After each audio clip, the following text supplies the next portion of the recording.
What's up guys, in this video I want to take you quickly through some foundational exercises in calisthenics. First and foremost, we have our plank, we have our push-up, and we have our rows. All of these will help you build up a good base level of strength to then move on to harder exercises. Starting off, we have our plank. You can see I'm pushing out with my shoulders, I have my core tense, and I'm thrusting in with my hips. As you can see, I start to pike my hips. This isn't what we want. And we also don't want to sag our hips down too low. Both of these will result in lack of core gains and core stability. So again, we want to have a nice straight line going through our whole body, as I'm pointing out here, and engaging all of the parts I mentioned prior. To make this exercise even easier, what you can do is going onto your knees, thrusting your hips forwards and keeping the core engaged. And what I'm doing is walking my way out. What you want to do is stop at a progression that is hard enough for you and holding that position, strengthening that position until you're strong enough to move up into the next position by simply moving your hands further out, and you're demanding more on your core that way. We can also do this with the full version. It will be a little bit more challenging, but once you're at that level, you can simply set your hands where it's most challenging. Additionally, you can add a weight onto your back. This will make the movement more challenging because you're not only using your body weight, but also additional weight. Just pretend that this isn't a pillow on my back. You can see it does start to slide down as well. This isn't ideal. You want this on your upper back, but the weighted plates or anything with weight shouldn't slide down so easily. Next up, we have our push-ups. As you can see, I'm keeping a straight line throughout my whole push-up, and we have our elbows pointing out at about a 45-degree angle. Starting off with this movement, we can start on the wall, pushing forwards and backwards against it.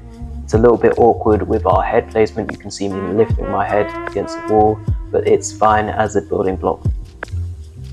Next up, we are going to go onto our knee position. Again, 45-degree angle with our elbows, keeping the core strong and keeping the glutes thrusted in. You can see me rotating my elbows. This is what I mean by 45 degrees. We want to have them in that kind of direction where they are positioned to go outwards in that 45-degree angle from our side. What you can see me doing now is our push-up negatives. You can also do this on your knees as a progression, but I'm slowly lowering myself down to the floor. And what I want to see with this is that you're making sure you're doing the negative with good form. However fast or slow you come down, just making sure that you're not making any adjustments with your body, keeping that as a straight line. Once we are strong enough, then we can move on to our full push-ups, making sure we have one straight line, core is engaged, and we're pushing ourselves up and down. Next up, we have our pike push-ups. These are a little bit more of an advanced exercise. They work more on the shoulders, but you will build very good shoulder strength by doing this exercise repeatedly. You can then progress the exercise so that it's on a block, pushing down and up. You can see I'm keeping my core strong.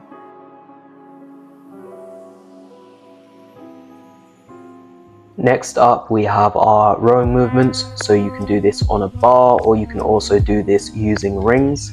My personal preference would be the rings because you can use more stability during the movements. You have a better range of motion, and also you won't overcompensate on one side or the other while doing the movement. But if you do not have rings, then using a bar is better than not doing your bodyweight rows in general. So as you can see, I'm kind of stepping forwards and letting myself hang and then pulling myself up. What I want to do is get my elbows close to my side, that way I can engage my lats. If they're not as close to my side, which I'll show you in a second, you'll be engaging more of the rear delt. And for this exercise, we want to especially focus on the lats. So making sure that they're down by our side when we do the pulling movement. And as you can see, I took a step forwards. This made the exercise significantly more difficult. So once you're finding a certain angle too easy, you can challenge yourself by taking another step forwards and making the exercise harder.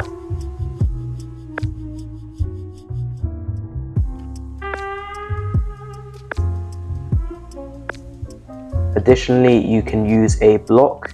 What I don't want you to do is do what I did, which is have my feet on the edge of the block. As you can see, it's pushing the block further away. On this next one, I show you that you need to have your feet on the block so that you're pressing down into the block instead of pushing it away.